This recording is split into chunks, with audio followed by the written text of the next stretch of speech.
والصلاة والسلام على عباده الذين اصطفى خصوصا على أفضلهم وخاتم النبيين محمد الأمين وعلى آله وصحبه أجمعين. أما بعد فأعوذ بالله من الشيطان الرجيم. بسم الله الرحمن الرحيم. الحمد لله رب العالمين الرحمن الرحيم مالك يوم الدين إياك نعبد وإياك نستعين اهدنا الصراط المستقيم صراط الذين أنعمت عليهم غير المغضوب عليهم ولا الضالين آمين. رب اشرح لي صدري ويسر لي أمري واحلل عقدة من لساني يفقهوا قولي. اللهم ربنا ألهمنا رشدنا وأعذنا من شرور أنفسنا. اللهم أرنا الحق حقا وارزقنا اتباعه وأرنا الباطل باطلا وارزقنا اجتنابه. اللهم ربنا يسر لنا أمورنا كلها وأتمم لنا بالخير وتقبل منا فإنك خير المتقبلين آمین یا رب العالمین. معزز حاضرین اور محترم خواتین، ہم اللہ کے نام سے اس سال کی نماز تراویح کے ساتھ دورہ ترجمہ قرآن کا آغاز کر رہے ہیں. اس سے پہلے میں عرض کر چکا ہوں کہ اب میری عمر بھی کافی ہو چکی ہے.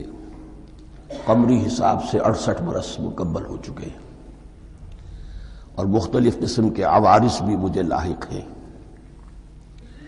اور بہت سے احباب نے اور رفقاء نے مشورہ دیا تھا کہ میں اتنا بڑا بوجھ اپنے ذمے نہ لوں، لیکن میں نے خالصتاً توکلاً علی اللہ اس کی ہمت کی، اس کا ارادہ کیا. اس کے لیے اہتمام بھی خصوصاً ہوا ہے.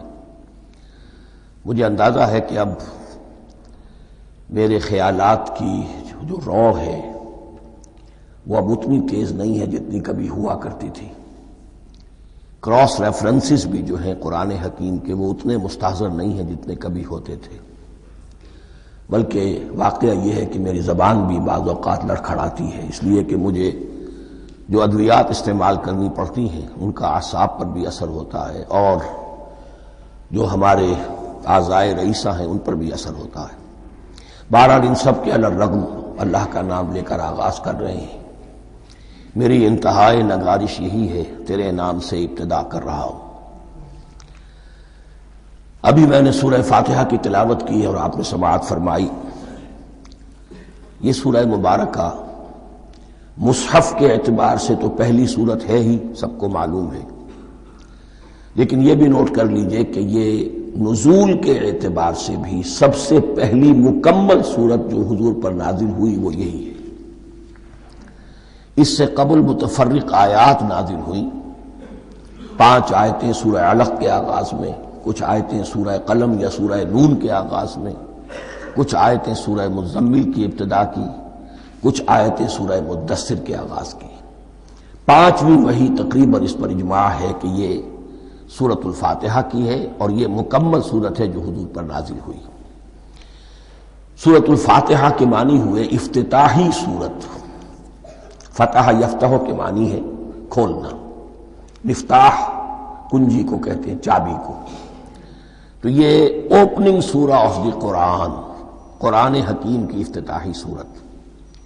ویسے جیسا کہ میں تعارف قرآن کے ضمن میں عرض کر چکا ہوں، عربوں کا یہ مزاج تھا کہ جس چیز سے انہیں خصوصی محبت ہوتی تھی اس کے بہت سے نام رکھتے تھے. اس کے بھی بہت سے نام ہیں. سورۃ الفاتحہ سب سے عام ہے، لیکن الکافیہ، الشافیہ، ام القرآن، اساس القرآن، کم سے کم یہ 4 نام تو میں سمجھتا ہوں کہ ہر مسلمان کو مزید معلوم ہونے چاہیے، اور بھی بہت سے نام. اس سورہ مبارکہ کی بالاتفاق و بالاجماع 7 آیتیں ہیں، اگرچہ ان کی ترتیب میں کچھ اختلاف ہے. ایک رائے یہ رائے امام شافعی کی بھی ہے اور بصرہ کے جو قراء تھے ان کی بھی ہے کہ آیت بسم اللہ بھی سورہ فاتحہ میں شامل ہے، اس کا جز ہے، وہ اس کو شامل کر کے پھر 7 آیتیں بناتے ہیں، تو آخری جنہیں ہم 2 آیتیں سمجھتے ہیں صراط الذین انعمت علیہم غیر المغضوب علیہم ولا الضالین، وہ ان کے نزدیک ایک آیت ہے، تو گویا کہ نتیجہ یہ نکلا کہ آیتوں کی تعداد 7 ہی رہتی ہے۔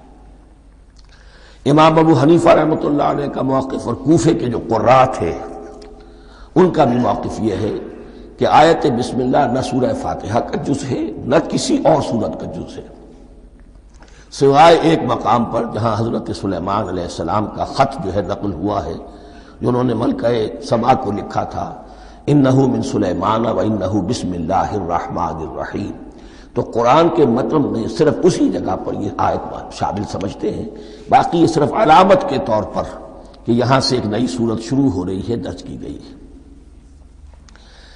اس سورہ مبارکہ کو الصلاح قرار دیا گیا ایک حدیث میں، اس کا جو اسلوب ہے وہ دعا کا ہے، اور دعا کے ساتھ اس کی جو مناسبت ہے اور پھر اسی کی وجہ سے ہماری نماز کا یہ جزو لا ینفک بنا دیا گیا، بلکہ ایک حدیث جو میں آپ کو سناؤں گا اس میں اسی کو نماز قرار دیا گیا، الصلاح یہی ہے۔ ویسے وہ حدیث مبارک موجود ہے من لم یقرأ بفاتحۃ الکتاب لا صلاۃ لمن لم یقرأ بفاتحۃ الکتاب، جو شخص سورہ فاتحہ کی تلاوت نہیں کرتا اس کی کوئی نماز نہیں۔ اس کے حوالے سے بھی ہمارے ہاں 2 مسلک ہیں، ذکر صرف اس لیے کر رہا ہوں کہ آپ کے علم میں ہو، ان میں کوئی بنیادی فرق نہیں ہے، کسی بھی ایک رائے کا انسان قائل اور حامل ہو سکتا ہے بغیر اس کے کہ دوسرے کو بالکل غلط قرار دے، بلکہ یہ کہ اس کے لیے بھی گنجائش اپنے ذہن میں اور اپنے دل میں رکھے۔ تو ایک رائے یہ ہے کہ یہ میں کیا عرض کر رہا تھا کوئی بھول گیا ہوں،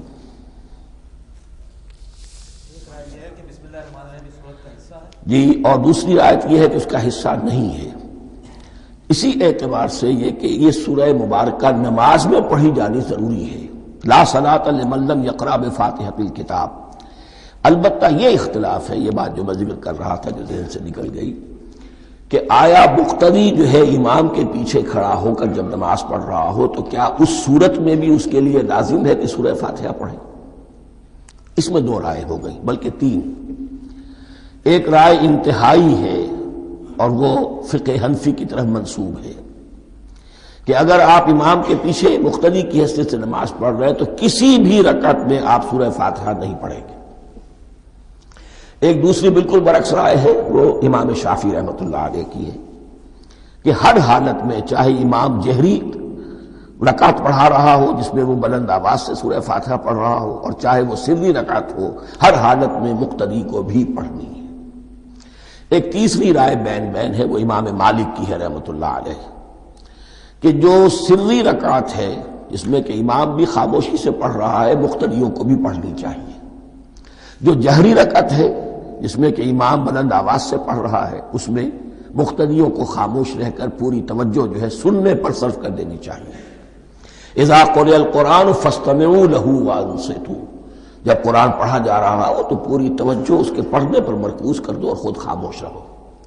میرے اپنی رائے میں یہ تیسری رائے سب سے زیادہ صائب ہے اور اس میں کسی طرح کی بھی کوئی پیچیدگی پیدا نہیں ہوتی۔ بہرحال اس سورہ مبارکہ کا جو اسلوب ہے میں نے عرض کیا دعائیہ ہے، البتہ قرآن مجید کے علم اور حکمت کے اعتبار سے، اس کے فلسفے کے اعتبار سے ایک بات سمجھ لینی چاہیے۔ قرآن کا فلسفہ یہ ہے کہ بنیادی ہدایت ہر انسان کے دل میں موجود ہے بالقوہ، پوٹینشلی۔ یہ جو قرآن مجید یا اللہ کی کتابیں نازل ہوتی ہیں یہ انہیں ایکٹیویٹ کرتی ہیں، وہ اندر کی جو ڈورمنٹ کانشسنس ہے، خابیدہ شعور جو ہے اسے بیدار کر کے اور پھر یہ کہ اسے اجاگر کرتی ہیں۔ ہر سلیم الفطرت انسان اور سلیم العقل انسان، 2 سلامتی شرط ہیں۔ سلیم الفطرت، نیچر پرورٹڈ نہ ہو، فطرت مسخ نہ ہو گئی ہو، عقل سلیم ہو، ان دونوں چیزوں کا نتیجہ یہ نکلتا ہے کہ وہ انسان از خود بغیر کسی وحی کی رہنمائی کے، بغیر کسی نبی کی تعلیم کے سے استفادہ کیے ہوئے از خود بھی کچھ حقائق تک پہنچ جاتا ہے۔ اور وہ حقائق کیا ہے؟ نمبر ایک یہ کہ اس کائنات کا ایک خالق ہے، وہ ایک ہے، اور وہ تمام صفات کمال سے متصف ہے۔ نمبر دو یہ کہ انسان کی زندگی صرف یہ زندگی نہیں ہے، بلکہ ایک اور زندگی ہے کہ جس میں اس زندگی کے اعمال کے نتائج برآمد ہوں گے۔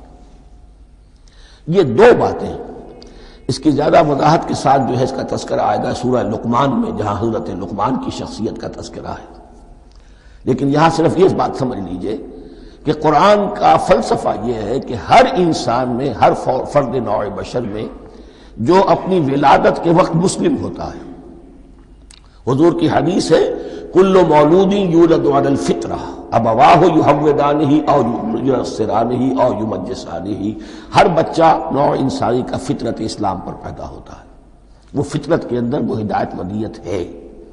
اب اگر وہ فطرت بس نہیں ہوئی اور عقل جو ہے وہ صحیح رخ پر کام کر رہی ہے تو ان دو حقائق تک وہ انسان خود پہنچ جائے گا، لیکن ان دونوں حقائق تک پہنچنے کے بعد اب وہ دست بستہ دعا کرے گا کہ اے رب اب مزید ہدایت تو مجھے عطا فرما۔ ایک تو یہ کہ میں کیا کروں کیا نہ کروں، میری عقل اس میں ٹھوکر کھا سکتی ہے، میں کسی اچھی چیز کو بری سمجھ سکتا ہوں، کسی بری کو اچھی سمجھ سکتا ہوں، تو مجھے صحیح راستہ، صحیح راہ ہدایت پر چلا۔ یہ دعا ہے جو انسان کرتا ہے جبکہ وہ ایمان باللہ اور ایمان بالآخرہ تک خود پہنچ چکا ہوتا ہے، اور یہ سمجھتا ہے کہ صحیح زندگی کا رخ یہی ہے کہ جس رب کو میں نے پہچانا ہے کہ وہ اس کائنات کا خالق ہے اور مالک ہے اور رب ہے، میں اس کی بندگی کروں، اس کی اطاعت کروں، اس کا حکم مانوں، اس کے راستے پر چلوں، لیکن وہ راستہ کون سا ہے؟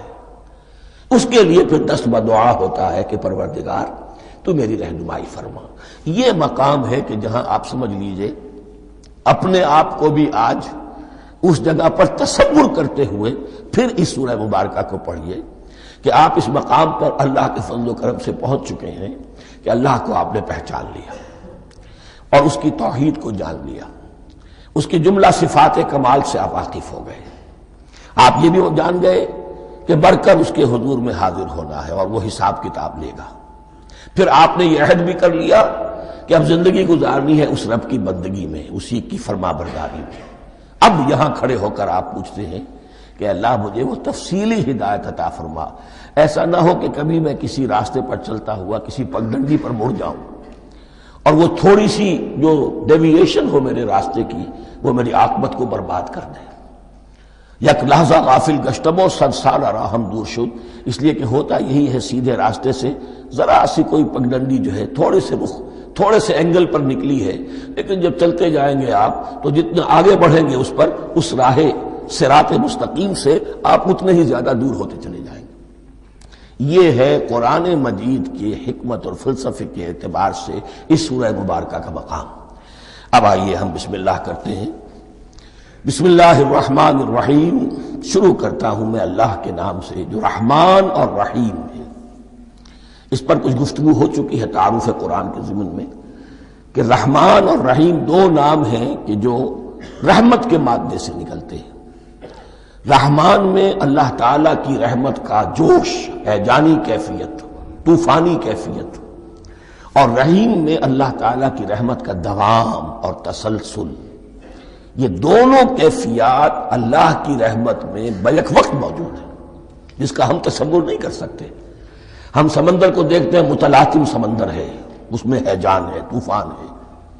دریا کو دیکھتے ہیں کہ وہ سکون کے ساتھ چل رہا ہے، خاموشی سے چل رہا ہے، بہہ رہا ہے، بس تسلسل کے ساتھ بہہ رہا ہے۔ ہم ان دونوں کیفیات کو علیحدہ دیکھتے ہیں تو ہمارا ذہن ان دونوں کو بیک وقت اس کا تصور نہیں کر سکتا، تخیل ممکن نہیں۔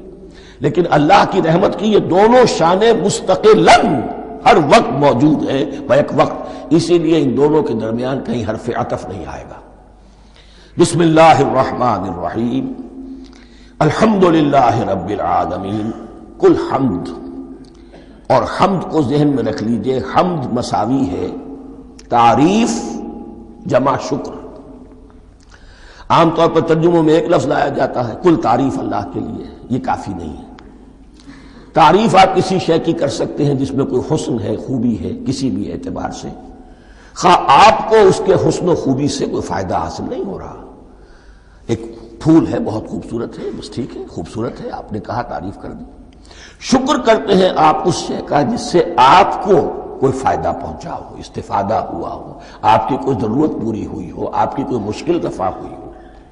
اور آپ دیکھیں گے کہ حمد میں یہ شکر کا پہلو غالب ہے۔ جتنی بھی دعائیں ہیں حضور سے منقول، شکر کے مقام پر وہاں حمد آتا ہے۔ بھوک لگی ہوئی تھی، کھانا کھایا، الحمدللہ الذی اطعمنی وسقانی۔ اب یہاں دیکھیے ترجمہ تعریف نہیں، شکر ہے اس اللہ کا جس نے مجھے کھلایا اور پلایا۔ آپ بیت الخلاء سے باہر آئے، نجاستیں آپ سے دور ہو گئیں، طبیعت میں انشراح ہوا، الحمدللہ الذی اذھب عنی الاذی وعافانی۔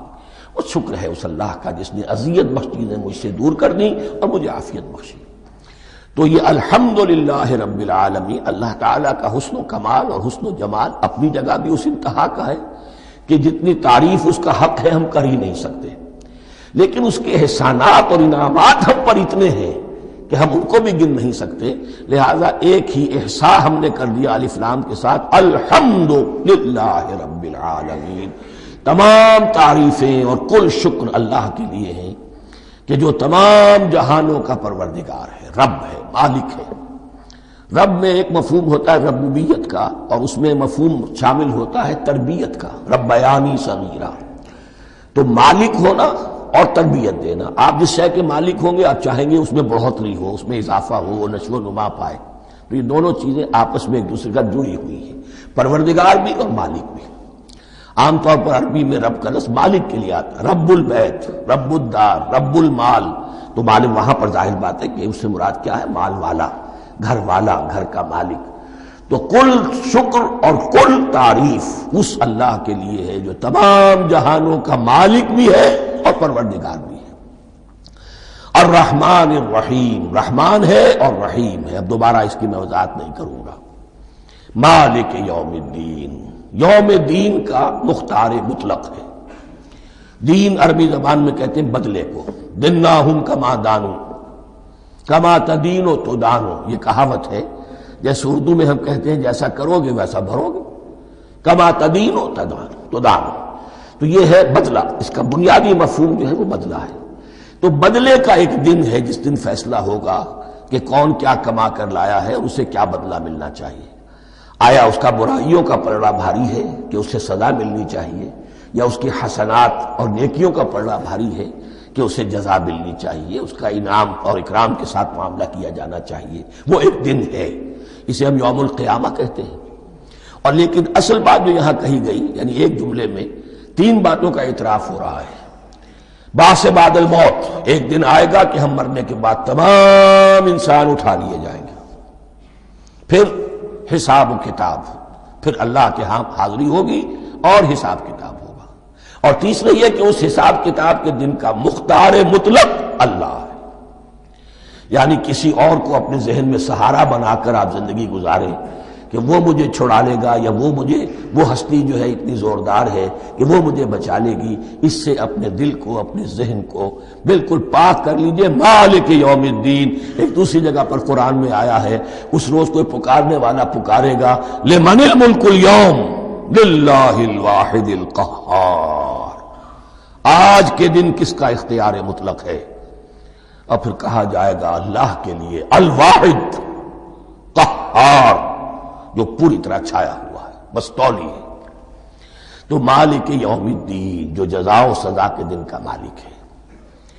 اب یہاں سے کلام ایک رخ بدل رہا ہے۔ ابھی تک تو یہ غائبانہ انداز میں کلام ہو رہا ہے، اللہ سے خطاب نہیں آیا اس میں ابھی۔ الحمدللہ رب العالمین الرحمن الرحیم مالک یوم الدین۔ اب خطاب ہے، ایاک نعبد و ایاک نستعین، ہم صرف تیری ہی بندگی کرتے ہیں اور کریں گے، اور ہم صرف تجھ ہی سے مدد مانگتے ہیں اور مانگیں گے۔ یہ ترجمہ میں کیوں کر رہا ہوں کہ یہ فعل مضارع ہے۔ عربی زبان میں فعل مضارع حال اور مستقبل دونوں کو کور کرتا ہے۔ کا جو ہے مفعول فاعلی جو ہے، مفعول جو ہے اس میں ضمیر مفعولی اسے پہلے لا کر حشر کا مضمون پیدا ہو گیا۔ ہم تیری بندگی کرتے ہیں نہیں، ہم تیری ہی بندگی کرتے ہیں اور کریں گے۔ حال میں ترجمہ کیجئے تو یہ اظہار حال ہے، اور مستقبل میں ترجمہ کیجئے تو یہ ایک عہد ہے، قول و قرار ہے، بہت بڑا معاہدہ ہے۔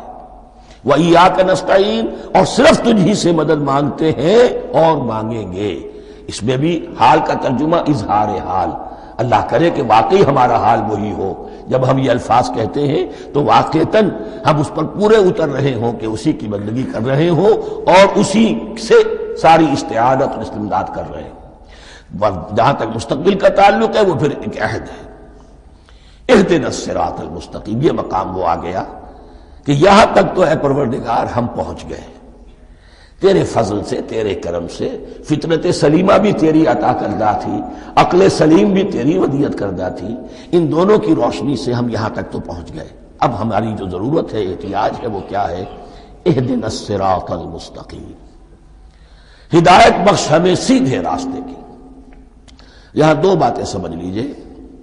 انفرادی سطح پر انسان کے لیے نہ معلوم کتنے مرحلے آتے ہیں ہر روز کہ جس میں وہ ایک چھٹک کر کھڑا ہو جاتا ہے، یہ کروں یا یہ کروں، دو آلٹرنیٹو سامنے آ رہے ہیں، فیصلہ کرنا مشکل ہو رہا ہے۔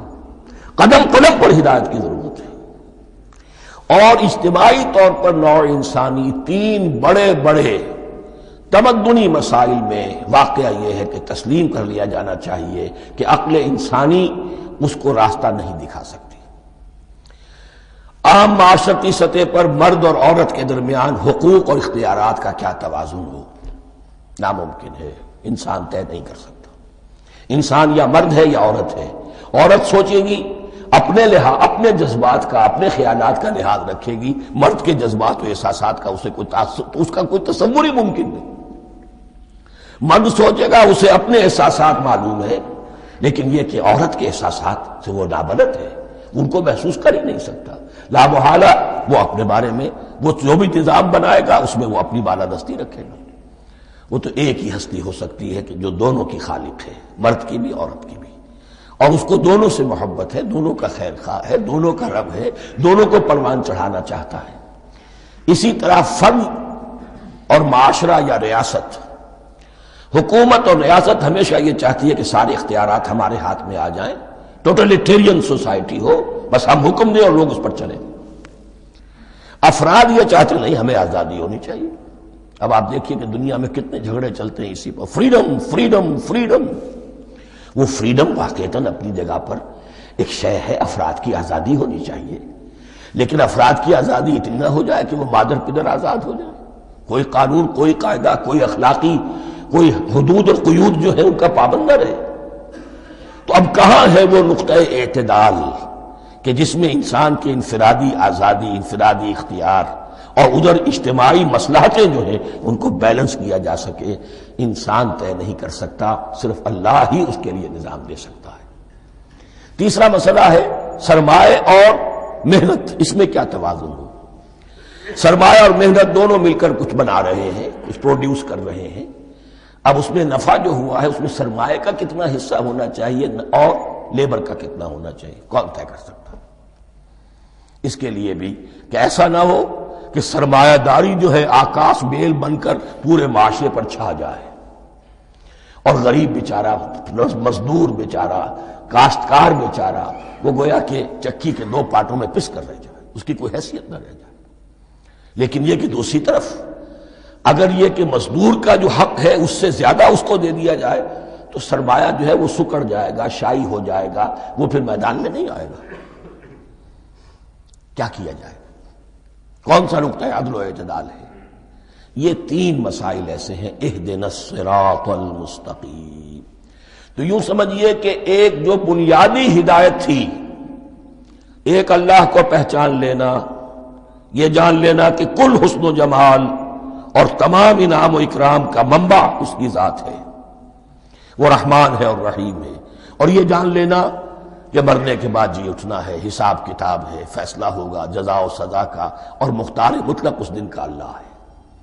پھر یہ عہد کر لینا ایاک نعبد و ایاک نستعین، اس کے بعد دعا، پروردگار ہمیں ہدایت پر قائم رکھ، ہماری ہدایت میں اضافہ فرما۔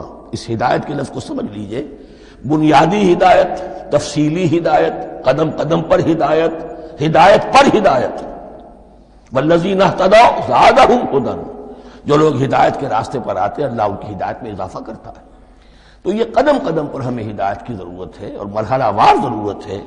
ہدایت اس کو بھی کہتے ہیں کہ کسی نے آپ سے کوئی پتہ پوچھا، آپ نے کہا ادھر جانا، پھر دوسری گلی میں مڑنا، پھر جانا دو تین لائٹیں چلے جانا، پھر مڑنا وغیرہ وغیرہ، یہ بھی ہدایت ہے، نظری طور پر آپ نے بتایا ہے۔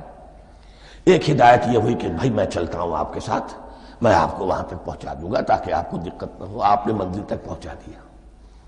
ان دونوں کے درمیان، یہ تو میں نے ایک فرد کی مثال دی ہے، اللہ اور بندے کے درمیان نہ معلوم کتنے مراحل ہیں ہدایت کے۔ تو کسی وقت بھی انسان اپنے آپ کو ہدایت خداوندی سے مستغنا نہیں سمجھ سکتا، اور نہیں تو پروردگار جو ہدایت دی ہے اس پر ہدایت پر قائم رکھ۔ کیا پتہ شیطان کا کوئی حملہ، کیا پتہ ہمارے نفس کی کوئی شرارت کسی ایسے رخ پر ہمیں ڈال دے کہ اب تک کی ساری کمائی بھی ضائع ہو جائے۔ لہذا یہ نہ سمجھیے کہ جب یہ ساری چیزیں ان کو معلوم تھیں، ان چیزوں کا تو اقرار کر رہے تو اب ہدایت کون سی مانگ رہے ہیں؟ تو ہدایت کا تو بڑا میدان کھلا ہوا ہے، اور اس ہدایت کی وہ جو میں نے آخری شکل آپ کو بتائی ہے کہ منزل مقصود تک پہنچا دے، یہ ہدایت بھی قرآن مجید میں اس معنی میں بھی لفظ آیا ہے کہ اہل جنت جب جنت میں داخل ہوں گے تو جو ترانہ حمد ان کی زبان پر اس وقت ہوگا وہ کیا ہے؟ الحمدللہ الذی ہدانا لہذا وما کنا لنہتدی لولا ان ہدانا اللہ۔ کل شکر اس اللہ کا جس نے ہمیں یہاں تک پہنچا دیا، ہدایت دی یہاں تک پہنچا دیا، اور ہم ہرگز نہ پہنچ پاتے، ہم ہرگز ہدایت یافتہ نہ ہو سکتے اگر اللہ ہی ہمیں ہدایت نہ دیتا۔ اہدنا الصراط المستقیم، سیدھا راستہ، صراط الذین انعمت علیہم، اب اس کی مزید وضاحت ہے، راستہ اس کا ان لوگوں کا جن پر تیرا انعام ہوا۔ یہ کون لوگ ہیں؟ اس کی وضاحت آپ کو ملے گی سورہ نساء میں، من یطع اللہ والرسول فاولئک مع الذین انعم اللہ علیہم من النبیین والصدیقین والشہداء والصالحین۔ چار طبقات ہیں منعم علیہم جن پر اللہ کا انعام ہوا ہے۔ چوٹی پر انبیاء کرام، اس کے بعد صدیقین کرام، اس کے بعد شہداء عظام، اس کے بعد عام صالح مسلمان، صالح ہو۔ یہ بیس لائن ہے، اس سے اوپر کا درجہ شہداء کا ہے، اس سے اوپر کا درجہ صدیقین کا ہے، اور پھر اس سے اوپر کا درجہ انبیاء کا ہے۔ انبیاء میں سے پھر وہ بھی ہوتے ہیں کہ جو اولو العزم میں من الرسل ہیں، لیکن یہ چار طبقات ہیں، ان کے راستے پر ہمیں چلا۔ غیر المغضوب علیہم ولا الضالین، جو مغضوب علیہم نہیں ہوئے، جن پر تیرا غضب نہیں ہوا، اور غضب ہوتا ہے ان پر کہ جو ہدایت کے واضح ہونے کے بعد ہدایت کو ترک کر دیں، وہ ہے مغضوب علیہم۔ جنہیں ہدایت مل گئی ہو، ہدایت کو پہچان لیا ہو، پھر اپنی شرارت نفس کی وجہ سے، اپنی نفسانیت کی وجہ سے، اپنے تکبر کی وجہ سے، اپنے حسد کی وجہ سے وہ اس حق کو رد کر دیں، اس کو ترک کر دیں، ان پر اللہ کا غضب آتا ہے۔ اور اس میں اس کی بہت بڑی مثال تاریخ کے اعتبار سے یہودی ہیں۔ اللہ نے انہیں ہدایت دی، کتابیں عطا کی، تورات، انجیل، زبور، سینکڑوں نبی ان میں مبعوث کیے، 1400 برس تک نبوت کا تار ٹوٹا ہی نہیں، مسلسل۔ ابتدا میں بھی 2 نبی، موسیٰ اور ہارون، اور اختتام پر بھی 2 نبی، عیسیٰ اور یحییٰ علیہ السلام، اور ان کے مابین کوئی لمحہ نہیں آیا ہے تاریخ بنی اسرائیل میں جبکہ کوئی نہ کوئی نبی موجود نہ ہو۔ لیکن انہوں نے اپنی شرارت نفس کی وجہ سے ہدایت تورات سے بھی منہ موڑا، اور پھر سب سے بڑی بات یہ کہ ہدایت محمدی سے، ہدایت قرآنی سے بھی صلی اللہ علیہ وسلم منہ موڑا، وہ ہے مغضوب علیہم ولا الضالین، اور نہ ہی گمراہ ہوئے۔ یہ لفظ جو آتا ہے عربی زبان میں گمراہ کا بھی ہے اور تلاش حق میں بھٹکنے والے کا بھی ہے۔ ایک وہ شخص ہے جس پر حق ابھی واضح نہیں ہوا، وہ تلاش میں ہے، اس کے لیے بھی ضال کا لفظ آئے گا۔ اسی طرح کوئی شخص کسی کے عشق اور محبت میں ایسا ہو جائے، دیوانہ ہو جائے، اس کو بھی ضال کہتے ہیں، یعنی اس کے اوپر جذبات کا اتنا غلبہ ہو گیا ہے کسی کی محبت اور عشق کی بنا پر۔ تو حضور کے لیے یہ لفظ آیا ہے وَوَجَدَكَ ضَالًّا فَهَدَىٰ، اور یہ تو سورۃ الضحیٰ ہے، اکثر بیشتر لوگوں کو یاد ہوگی۔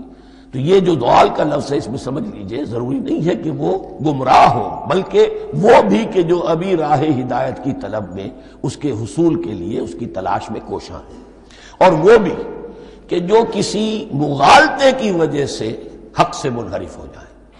یہ بھی جان لیجئے کہ ایک ہے بدنیتی، تکبر، حسد، حق کو جان کر پہچان کر رد کر دینا یا چھوڑ دینا یا ترک کر دینا، ایک ہے کسی غلطی میں، کسی جذبات کے اندر آ کر، کسی غلو کے اندر مبتلا ہو کر اور حق سے منحرف ہو جانا۔ اس کی جو سب سے بڑی مثال ہے وہ نصارہ ہے، عیسائی ہے۔ حضرت مسیح کو انہوں نے مانا لیکن غلو کیا، یہ لفظ آئے گا آگے، لا تغلو فی دینکم، اپنے دین میں غلو نہ کرو۔ جیسے ہمارے ہاں بھی بعض لوگ ہیں جو حضور صلی اللہ علیہ وسلم کی تعریف میں، حضور صلی اللہ علیہ وسلم کے ساتھ اپنی محبت کے اظہار میں غلو کر جاتے ہیں۔ یہ انتہا درجے کو ہو گیا تھا حضرت مسیح علیہ السلام کے ماننے والوں میں، اور اس کی بنا پر انہوں نے تثلیث کا عقیدہ ایجاد کر لیا اور حضرت مسیح علیہ السلام کو اللہ کا بیٹا بنا دیا۔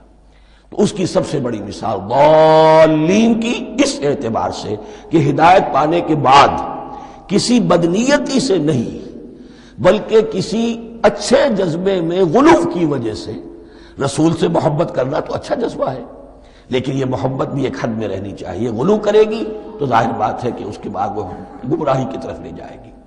تو یہ ہے اس سورہ مبارکہ کا ترجمہ، اور اس کے بعد آخر میں آمین کہنا یہ مسنون بھی ہے، کہنا چاہیے۔ البتہ اختلاف یہاں بھی صرف اتنا ہے کہ نماز میں جب آپ امام کے ساتھ ہیں، وہ اگر جہری قرات کر رہا ہے تو آیا اس کے بعد آپ کو بھی بالجہر کہنا ہے آمین یا نہیں کہنا، یہ اختلاف ہے، ان میں کوئی فرق واقع نہیں ہوتا۔ یہ چیز متفق علیہ کہ کہنا ہے آمین، بلکہ یہ آمین تو یہودیوں میں ہے، یہ آمین جو ہے یہ عیسائیوں میں بھی ہے۔ ان کی بھی جو پریئر، لارڈس پریئر ہے، اس کے بعد آمین، وہ آمین کہتے ہیں، وہ فرق، وہ لفظ ایک ہی ہے، اس لیے کہ عبرانی زبان اور عربی زبان، یا تو ہم یہ کہہ سکتے ہیں کہ دونوں بہنیں ہیں، کوئی ایک مشترک زبان تھی ان کی ماں جس کی یہ دو بیٹیاں ہیں، اور یا یہ کہنا پڑے گا کہ عربی زبان کی ماں جو ہے وہ عبرانی زبان ہے۔ بہرحال بڑا قریبی رشتہ عربی کا اور عبرانی کا ہے، اس اعتبار سے وہ آمین۔ اب آپ کو معلوم ہے ہم السلام علیکم وہ کہتے ہیں، وہ سلام کہتے ہیں، فرق کیا ہے؟ وہ تو تلفظ کا فرق ہے۔ اسی طریقے سے اور بہت سے الفاظ ہیں، میں بعد میں بتا۔ اب میں اس سورہ مبارکہ کے بارے میں خاص حدیث آپ کو سنانا چاہتا ہوں، اور اسی سے در حقیقت جو امام ابو حنیفہ کا موقف ہے رحمۃ اللہ علیہ، اس کی حقانیت مزید مبرہن ہو جائے گی۔ یعنی کیا کہ آیت بسم اللہ سورہ فاتحہ کا جز نہیں ہے، سورہ فاتحہ الحمدللہ رب العالمین سے شروع ہوتی ہے۔ وہ میں آپ کو بتانا بھول گیا کہ جن کے نزدیک یہ سورت کا جز ہے وہ پھر جہری قرات میں بسم اللہ الرحمن بھی بلند آواز سے کہیں گے، اور جن کے نزدیک یہ سورہ فاتحہ کا جز نہیں ہے وہ نہیں کہیں گے، وہ الحمدللہ رب العالمین سے قرات کریں گے۔ تو کوئی فرق نہیں ہے بنیادی۔ یہ حدیث جو ہے یہ مسلم شریف میں ہے اور حدیث قدسی ہے۔ اس کے راوی حضرت ابو ہریرہ ہے رضی اللہ تعالی عنہ، اور اس حدیث نے اس سورت کے مضامین کا نہایت عمدہ تجزیہ کر دیا ہے۔ حدیث کے الفاظ سن لیجئے، قسمت الصلاۃ بینی و بین عبدی نصفین۔ اللہ تعالیٰ فرما رہے ہیں، حدیث قدسی ہے، میں نے نماز کو، صلاۃ کو اپنے اور اپنے بندے کے درمیان آدھا آدھا تقسیم کر لیا۔ فنصفها لی ونصفها لعبدی، اس کا نصف جو ہے وہ میرے لیے ہے اور نصف جو ہے وہ میرے بندے کے لیے ہے۔ وَلِعَبْدِي مَا سَأَلَ، اور جو میرے بندے نے مانگا میں اسے دوں گا، میرا وعدہ ہے یا میں نے اسے دیا۔ اس کے بعد اس کی تفصیل آتی ہے، اذا قال العبد، جب بندہ کہتا ہے الحمدللہ رب العالمین، قال اللہ حمدنی عبدی، جب بندہ کہتا ہے الحمدللہ رب العالمین، اللہ فرماتا ہے میرے بندے نے میری حمد کی۔ وَإِذَا قَالَ الرَّحْمَنِ الرَّحِيمِ قَالَ اللَّهُ اثْنَى عَلَيَّ عَبْدِي، جب بندہ کہتا ہے الرحمن الرحیم، اللہ فرماتا ہے میرے بندے نے میری ثنا کی۔ وَإِذَا قَالَ مَالِكِ يَوْمِ الدِّينِ قَالَ اللَّهُ تَعَالَى مَجَّدَنِي عَبْدِي، میرے بندے نے میری تمجید بیان کی، میری بزرگی بیان کی۔ اب یہ تین آیتیں ہو گئیں، تینوں میں اللہ کی حمد ہے، ثنا ہے، تمجید ہے۔ یہ تین آیتیں خالص اللہ کے لیے ہو گئیں۔ اب چوتھی آیت آئی، ایاک نعبد و ایاک نستعین۔ اس کے بارے میں جب بندہ کہتا ہے اذا قال العبد ایاک نعبد و ایاک نستعین، قال اللہ تعالی ھذا ما بینی و بین عبدی ولعبدی ما سأل، یہ میرے اور میرے بندے کے درمیان ہے۔ یہ تو یوں سمجھیے کہ یہ گرہ لگ گئی ہے میرے اور میرے بندے کے مابین۔ اس نے مجھ سے قول و قرار کیا ہے، اس نے میری بندگی کا اعتراف کیا ہے، اس نے تسلیم کیا ہے کہ میری ہی بندگی کرتا ہے اور کرے گا، اور مجھ سے مدد چاہیے ہے۔ ھذا ما بینی و بین عبدی، یہ معاہدہ ہے۔ معاہدہ دو فریقوں کے مابین ہوتا، یہ میرے اور میرے بندے کے مابین ہے۔ وَلِعَبْدِي مَا سَأَلَ، اور میں نے اپنے بندے کو دیا جو اس نے مانگا۔ وہ میری مدد چاہتا ہے، میری مدد اس کے شامل حال رہے گی۔ فَإِذَا قَالَ، اور جب بندہ کہتا ہے اهْدِنَا الصِّرَاطَ الْمُسْتَقِيمَ صِرَاطَ الَّذِينَ أَنْعَمْتَ عَلَيْهِمْ غَيْرِ الْمَغْضُوبِ عَلَيْهِمْ وَلَا الضَّالِّينَ، قَالَ اللَّهُ تَعَالَى هَذَا لِعَبْدِي وَلِعَبْدِي مَا سَأَلَ۔ یہ تین آیتیں یہ میرے بندے کے لیے، اهْدِنَا الصِّرَاطَ الْمُسْتَقِيمَ، اسی صراط مستقیم کی وضاحت ہے مثبت، صراط الذین انعمت علیہم، اسی صراط المستقیم کی وضاحت ہے منفی انداز میں، غیر المغضوب علیہم ولا الضالین۔ یہ سب میرے بندے کے لیے ہے، اور میں نے اپنے بندے کو دیا جو اس نے مانگا۔ اس کو میں نے ایک مرتبہ یہ ترازو کی شکل میں اس کو لکھوایا تھا۔ دیکھیے یہ ایاک نعبد و ایاک نستعین، یہ ہے وہ ترازی کی وہ ڈنڈ، واو جو ہے ایاک نعبد و ایاک نستعین، واو جو ہے گویا کہ وہ مٹھ ہے جس سے کہ ترازو کو پکڑا جاتا ہے۔ ادھر ایک پلڑا ہے جس کی تین آیتیں ہیں، الحمدللہ رب العالمین الرحمن الرحیم مالک یوم الدین۔ اس کا نتیجہ کیا نکلا؟ ایاک نعبد۔ آپ نے شاید یہ سنا بھی ہو، ایک بہت ہی عمدہ قرات کا جو ریکارڈ ہے قاری عبدالباسط عبدالصمد کا، وہ یہیں سے چل کر سورہ فاتحہ کی قرات کر کے ایاک نعبد پر آ کر رکتا ہے۔ الحمدللہ رب العالمین الرحمن الرحیم مالک یوم الدین ایاک نعبد۔ گویا کہ یہاں یہ صورت بالکل ہاف ہو گئی ہے۔ تین آیتوں میں اللہ کی حمد ہے، ثنا ہے، تمجید ہے، جس کا نتیجہ ہم تیری ہی بندگی کرتے ہیں، تیری ہی اطاعت کریں گے۔ لیکن اب اس کے بعد سوال ایاک نستعین، اسی کی جو استعانت کیا درکار ہے ہمیں؟ ہدایت۔ ہدایت سب سے بڑی استعانت ہے، ہدایت ہی تو سب سے بڑی مدد ہے۔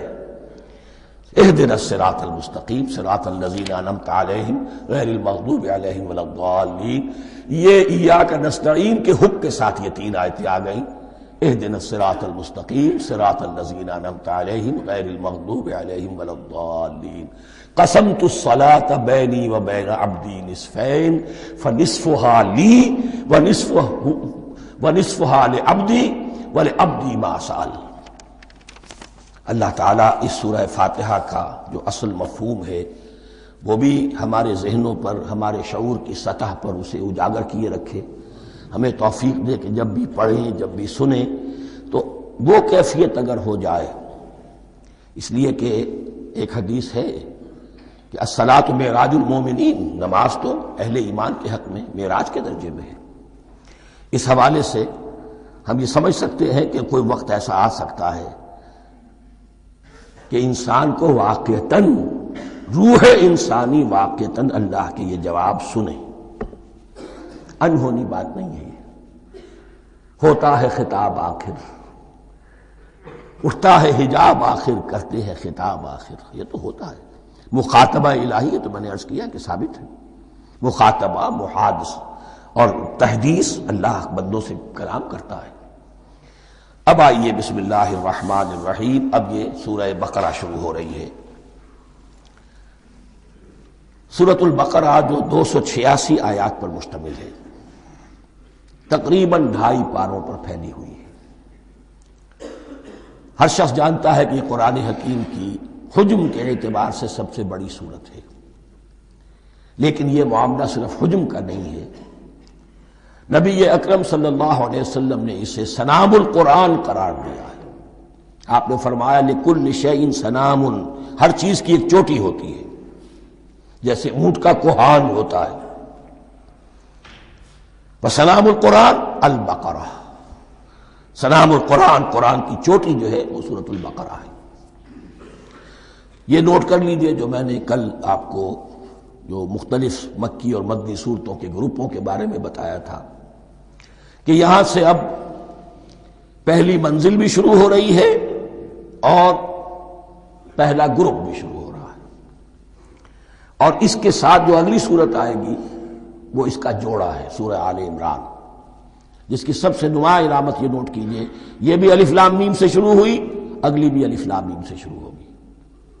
اس کے بعد دو صورتیں مدنی اور ہیں، لیکن ان دونوں میں نہ حروف مقطعات ہے نہ کوئی اور تمہیدی کلام ہے، براہ راست خطاب سورہ نساء میں یا ایھا الناس اور سورہ مائدہ میں یا ایھا الذین آمنوا، کوئی تمہیدی بات نہیں، کوئی حروف مقطعات نہیں، براہ راست خطاب۔ وہ ایک جوڑا ہے سورہ نساء اور سورہ مائدہ، اور یہ ایک جوڑا ہے سورہ بقرہ اور سورہ آل عمران۔ سورہ بقرہ اور سورہ آل عمران کو نبی اکرم صلی اللہ علیہ وسلم نے الزہراوین بھی قرار دیا ہے۔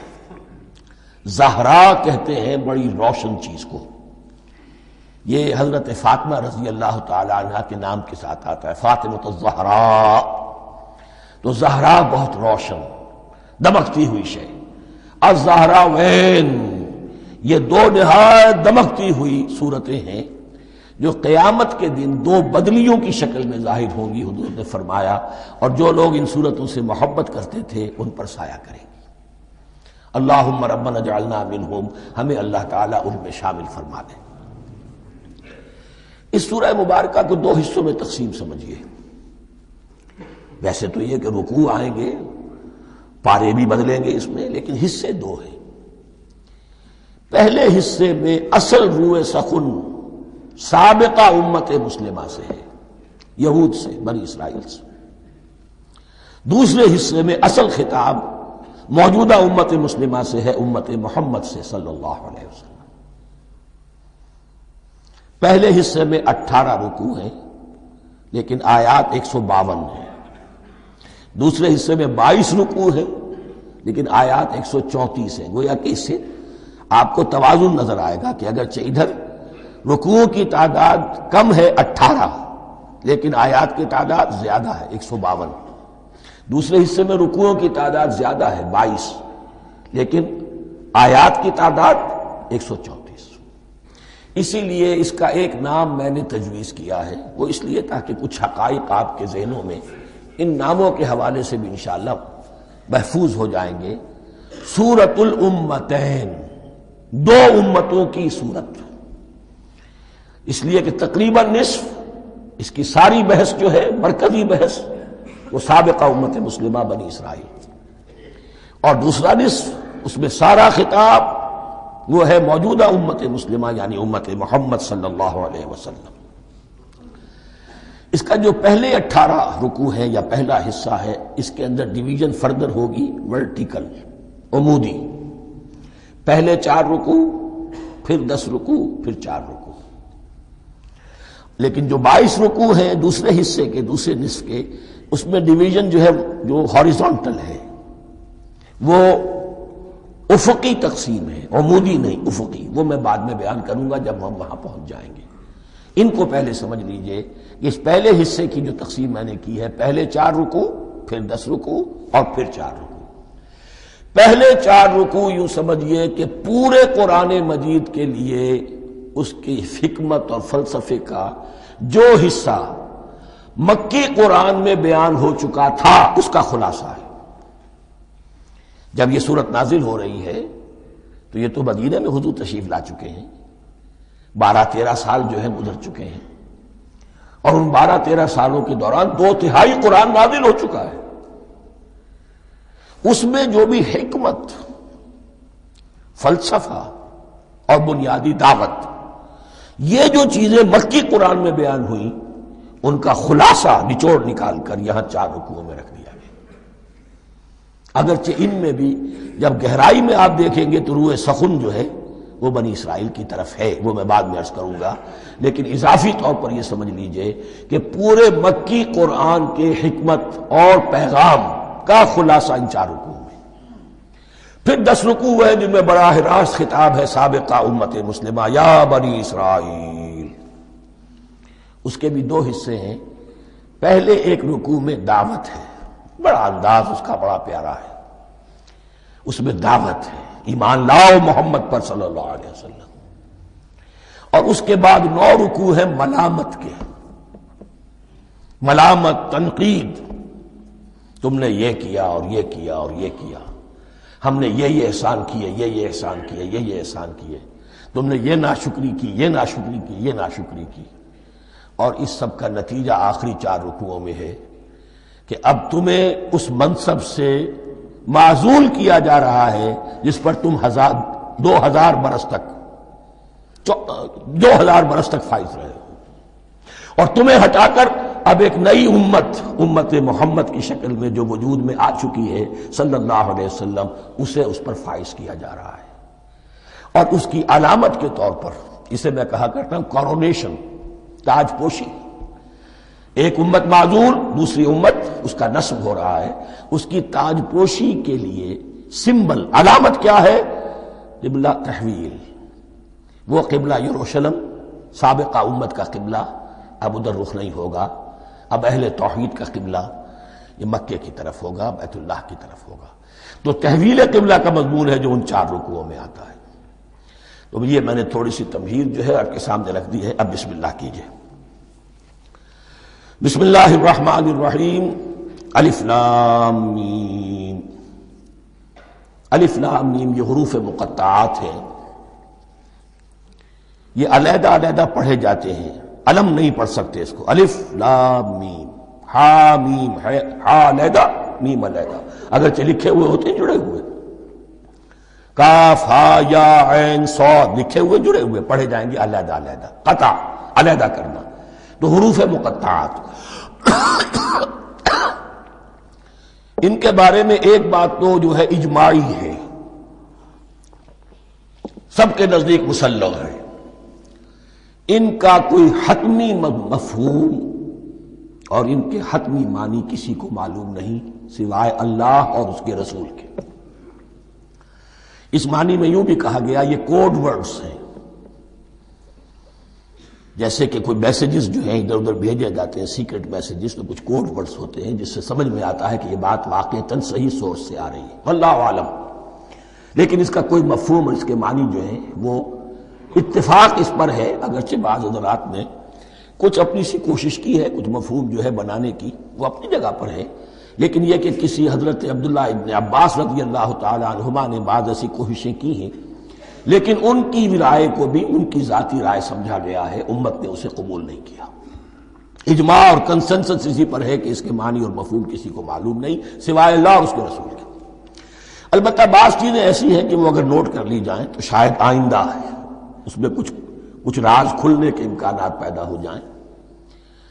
دیکھیے عربی زبان کے جو الفابیٹس ہیں ان کی تعداد 29 ہے یا 28 ہے، میں بتا چکا ہوں۔ الف اور حمزہ کو ایک سمجھے تو 28 ورنہ 29۔ پہلی بات یہ نوٹ کیجئے قرآن حکیم کی 114 سورتوں میں سے 29 سورتوں میں ان کے شروع میں یہ حروف مقطعات آئے۔ دوسری بات یہ کہ اس میں 28 کا نصف کیجئے تو 14 استعمال ہوئے، 14 نہیں استعمال ہوئے، بالکل آدھی تعداد استعمال ہوئی ہے۔ تیسرے یہ کہ جو شروع اور آخر اور درمیان 3 حصوں میں تقسیم کر دیجئے آپ، 9 9 9 پلواڑی 27، ایک طرف 10 رہ جائیں گے۔ پہلے حصے میں سے بہت کم حروف لیے گئے، بہت کم۔ آخری حصے کے تقریباً تمام حروف ہیں، تقریباً۔ درمیانی حصہ وہ ہے کہ جس میں آپ نے دیکھا ہے کہ عربی میں جوڑوں کی شکل میں ہے، صاد ضاد، فرق کیا ہے نقطے کا، سین شین فرق کیا ہے نقطوں کا، را زا فرق کیا ہے نقطے کا۔ تو جو بھی نقطے والا لفظ ہے وہ نہیں لیا گیا، اور جو بغیر نقطے کے غیر منقوط ہے وہ لیا گیا۔ پھر اس میں 3 صورتیں ہیں جن میں ایک ایک حرف آیا ہے، سورہ قاف، سورہ نون، سورہ صاد۔ پھر صورتیں ہیں جن میں 2 آئی ہیں، جن میں 3 آئے ہیں، پھر 4 آئے ہیں، 2 ہی صورتیں ہیں جن میں 4 ہیں، اور 2 ہی صورتیں جن میں 5 ہیں۔ تو یہ ہے صرف یوں سمجھیے کہ اعداد و شمار۔ اس کے حوالے سے کچھ آدمی غور کرے تو شاید کوئی بات نکلے۔ باقی وہ مثال میں آپ کو بتا دیتا ہوں کہ حضرت عبداللہ ابن عباس نے ایک رائے ظاہر کی کہ الف لام میم در حقیقت ایک جملے کا خلاصہ ہے۔ انا اللہ اعلم، پہلا لفظ انا، اس کا الف لے لیا، درمیانی لفظ اللہ، اس کا درمیانی لام لے لیا، تیسرا لفظ اعلم، یہ آخری لفظ ہے، آخری حرف میم لے لیا۔ انا اللہ اعلم، میں اللہ جانتا ہوں، واللہ اعلم، واقعتاً اللہ ہی جانتا ہے۔ یہ حضرت عبداللہ ابن عباس کی رائے ہے، لیکن اگرچہ انہیں حبر الامت مانا گیا ہے، لیکن یہ کہ ان کی اس رائے کو بھی اکثر و بیشتر مفسرین نے قبول نہیں کیا۔ اب جو پہلے 2 رکوع ہیں اس سورہ بقرہ کے، ان کے بارے میں تعویل عام اور تعویل خاص کا ایک بڑا بنیادی فرق ہے جو نوٹ کر لینا چاہیے۔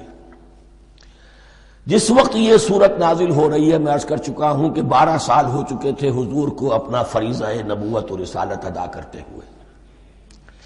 ایک جماعت اچھی بھلی تیار ہو چکی تھی جنہوں نے حضور کی دعوت پر لبیک کہا، ایمان لائے اور آپ کی تعلیمات پر عمل کیا۔ وہ ایک گروہ موجود تھا، یہ ابو بکر ہے، یہ عمر ہے، یہ عثمان ہے، یہ طلحہ ہے، یہ زبیر ہے، یہ عبد الرحمن ابن عوف ہے، یہ مصعب بن عمیر ہے، دیکھ لو۔ اور ایک گروہ وہ تھا کہ جو حق کو جان کر پہچان کر محض اپنی ضد اور ہٹ درمی کی باعث وہ کفر پر اڑ گیا تھا۔ اور اب ایک تیسرا گروہ پیدا ہو رہا تھا مدینے میں آ کر، وہ ابھی ایمبریونک سٹیج میں ہے، کہ جو داعی ہے، مدعی ہے کہ ہم مانتے ہیں لیکن حقیقت میں نہیں مانتے۔ یہ 3 قسم کے گروہ دنیا میں ہمیشہ پائے جائیں گے، ہمیشہ۔ اب اس کو لا رہا ہوں تعویل عام کی طرف۔ جب بھی کبھی کوئی دعوت اٹھے گی انقلابی، ایک ہوتا ہے واعظ و نصیحت، ٹھیک ہے، جس نے بھی فائدہ اٹھایا اٹھا لیا۔ ایک ہوتی ہے دعوت انقلابی، وہ انقلابی دعوت کا ہدف ہوتا ہے نظام کو بدلنا۔ نظام بدلتا ہے تو ظاہر بات ہے کہ جو لوگ اس نظام میں جن کے ویسٹڈ انٹرسٹ ہیں اور جن کو پریولیجز حاصل ہیں، جن کے مفادات ہیں، وہ تو لازماً اپنے نظام کا تحفظ کریں گے۔ ٹکراؤ ہوگا، تصادم ہوگا، تصادم میں جانی نقصان بھی ہوگا، مالی نقصان بھی ہوگا۔ یہ گویا کہ کسی انقلابی دعوت کے لوازم ہیں۔ اگر یہ شے نہ ہو تو دعوت انقلابی ہے ہی نہیں۔ اس اعتبار سے ہر انقلابی دعوت کے جواب میں 3 طبقے پیدا ہو جاتے ہیں۔ ایک وہ کہ جو اس دعوت کو قبول کرتے ہیں دیانت کے ساتھ، خلوص کے ساتھ، اخلاص کے ساتھ، اور پھر پوری جواں مردی کا ثبوت دیتے ہیں، ہر چہ بعد آباد، اب جو آئے سو آئے، جان دینی پڑے حاضر ہیں، مال دینا پڑے حاضر ہیں، کوئی تکلیف آئے، کوئی مشقت آئے، کوئی مصیبت آئے، کوئی قربانی کرے، حاضر۔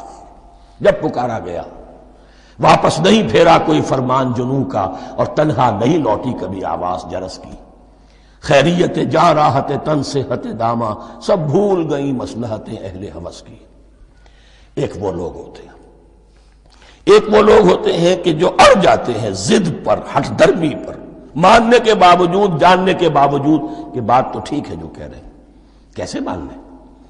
ہماری سیادت، ہماری چودراہٹ، ہمارے مفادات، ہمارے یہ ساری چیزیں ان سب کے اوپر زد پڑ رہی ہے۔ یہ لوگ اڑ جاتے ہیں، اور پھر کوئی دعوت، کوئی نصیحت، کوئی مزید افہام و تفہیم ان کے حق میں مفید نہیں ہوتی۔ اس لیے کہ صحیح بات ہے جو کہتے ہیں کہ سوتے کو تو جگایا جا سکتا ہے، جاگتے کو کیسے جگائیں؟ کوئی سویا ہوا ہے تو آپ اسے جگا دیں گے، جو جاگا ہوا ہے لیکن وہ بنا ہوا ہے، وہ اٹھنے کو تیار ہی نہیں ہے، تو آپ کیسے اٹھا دیں گے اس کو؟ تو جو لوگ جان بوجھ کر حق کو پہچان کر رد کر دیتے ہیں، پھر ان کے حق میں کوئی دعوت، کوئی نصیحت، کوئی تبلیغ، کوئی انذار، کوئی تبشیر مفید نہیں ہوتی۔ تیسرا درجہ ایسے لوگوں کا ہوتا ہے جو یا تو شروع میں آتے ہی شرارت کے ارادے سے، کوئی مصلحت ہے جس کی وجہ سے اس دعوت کو قبول کر لیا، کوئی ذاتی منفعت ہے جس کے لیے قبول کر لیا، یا یہ کہ شروع میں تو اخلاص کے ساتھ آتے ہیں لیکن جب قربانی دینے کا وقت آتا ہے تو ان کے اندر سیرت و کردار کی وہ مضبوطی نہیں ہوتی کہ ہر چباد آباد، یہ نہیں ہوتی، وہ پھر ڈگمگاتے رہتے ہیں، کبھی کچھ چلے پھر کہیں ٹھٹک کر رہ گئے، پھر کہیں کچھ چلے پھر ٹھٹک کر رہ گئے۔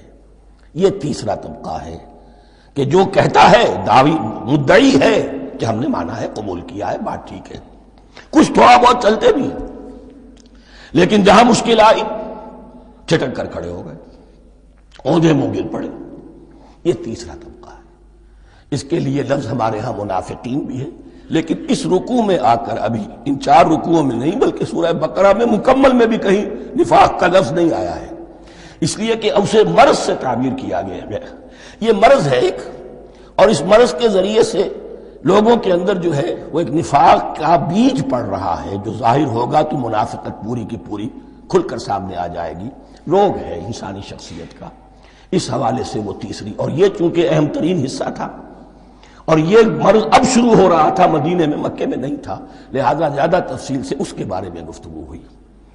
اب ان 2 رکنوں کا سلسلے وار مطالعہ انشاءاللہ اس دوسری نشست میں کریں گے۔ دوسری نشست سے مراد یہی ہے ابھی